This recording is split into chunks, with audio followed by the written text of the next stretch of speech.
Bul dünye uşak gün түсінгенге, кеше бүгін және ертең түсін пенде, кешегі күнің өтті қайтып келмес, қайтаруға жоқ құдірет сенде менде. Ертеңің құзырында бір Алланың, әуреге оны ойлап салынбағын, иманмен, мол сеніммен жөн болады, жаратқан бұйрығына бағынғаның. Нағыз өмір бүгінің соны түсін, пайдалан сарқылғанша жігер күшің, төріне жәннат бақтың жетелейді, бұл күнде сабырлықпен қылған ісің. Өзіне жан ашыған асыл адам, жасап жүр адам сенбес батыл қадам, берік иман ақиқатқа көзі жеткен, разылығын Алланың қайтсем табам.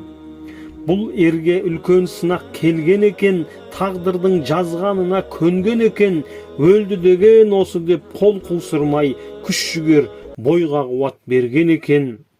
Айтатын сылтауың бар тағы қандай, біз жүрміз оян алмай, ұйқығанбай, көп надан қарсы келіп асыл дінге айқасып, мұсылманмен жағы талмай. Екі қол жоқ болса да дәрет алып, орындайды бұйрықты ебін тауып, парыз сүннет қалдырмай өтелгенде, рақымы тұрар еді көктен жауып.